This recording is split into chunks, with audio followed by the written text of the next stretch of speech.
GameMasters here, and today is all about Orcus, the Demon Prince of Undeath. We are going to talk about the version of him found in Mordenkainen Presents Monsters of the Multiverse. But first, let's do a very brief touch on the history of Orcus.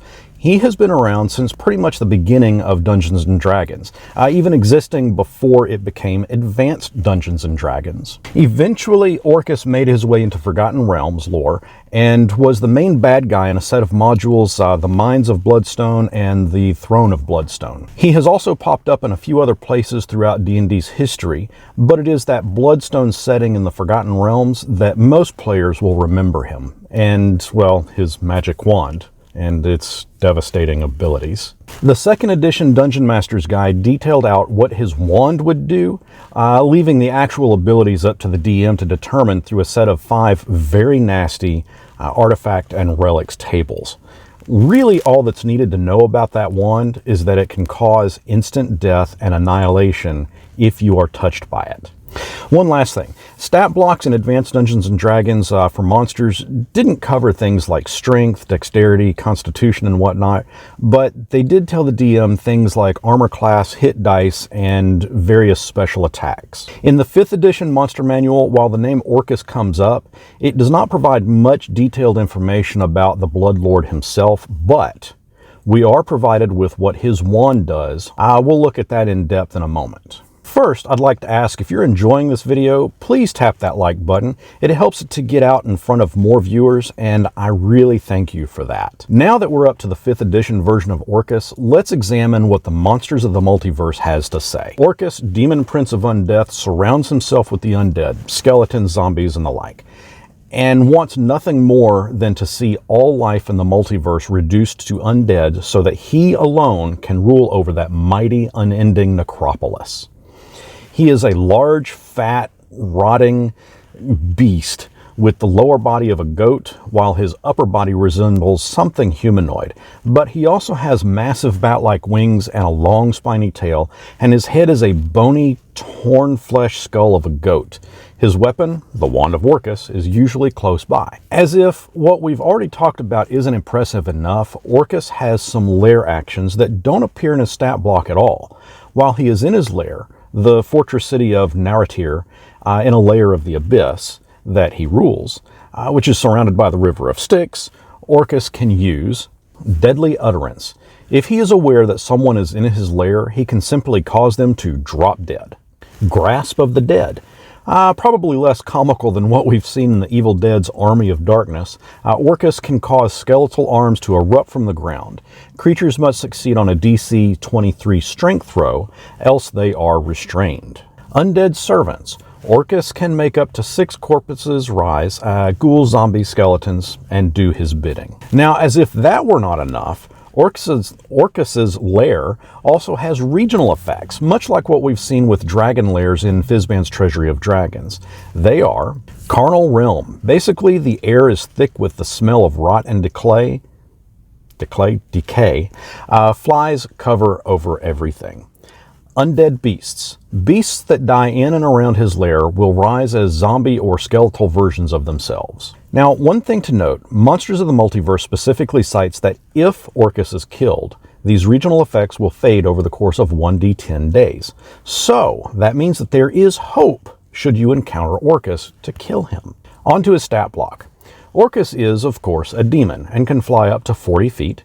He has a strength of 27, dexterity of 14, constitution of 25, intelligence of 20, wisdom of 20, and a charisma of 25. He has damage resistance to cold, fire, and lightning, and has damage immunity to necrotic, poison, bludgeoning, piercing, and slashing weapons, provided they're not magical. He also cannot be charmed, exhausted, frightened, or poisoned, and he has true sight of 120 feet and has a challenge rating of 26. He has legendary resistance. He can choose to succeed a failed save. He has magic resistance. It gives him advantage on saves against magic. And he has Master of Undeath, allowing him to cast Animate Dead and Create Undead. He has a multi-attack and can attack with his tail, which can cause poison damage. And of course, he wields the Wand of Orcus. While this stat block does not detail exactly what it does, a bit earlier in this video we talked about the certain pages in the Dungeon Master's Guide, and we're going to take a little shift over there for a moment to examine exactly what this Wand of Orcus can do.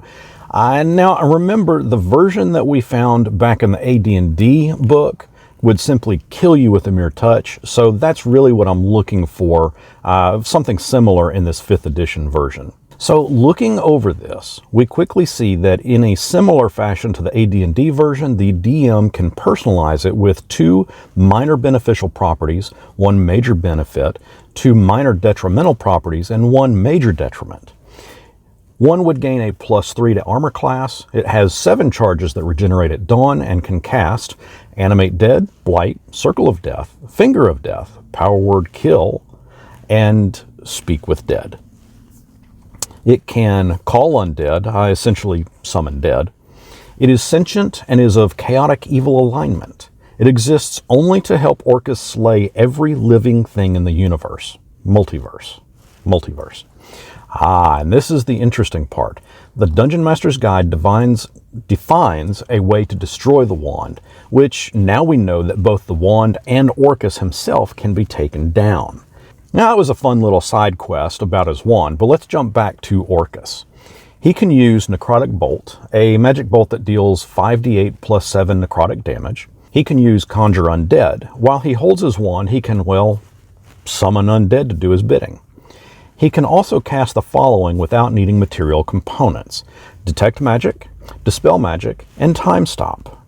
Orcus can also take 3 legendary actions. He can make a tail attack, or use Necrotic Bolt, or he can use something called Creeping Death. He picks a spot on the ground, and a swirling necrotic energy will erupt forth that is 60 feet tall and 10 feet wide. Creatures within that have vulnerability to necrotic damage. Basically means that they're going to take double damage, or twice the amount of damage than they normally would. Now listen, Orcus is not just a monster that a DM will summon from the abyss and simply throw at you lightly. Likewise, while his wand is seemingly pretty powerful, there is a veritable maze of hell you'd have to go through just to even see it. Hint: as we understand it, for the most part, the wand rests in a small slot on Orcus's throne. In one of our previous Mordenkainen Presents Monsters of the Multiverse videos, we covered the Alkalith, a creature that can open a portal to the abyss, and you can check out that video here. The question is, do you think Orcus would make use of such a portal to move from the abyss into your campaign setting? How devastating would that be? Let me know in the comments below, and until next our paths cross, may you just not encounter Orcus solo.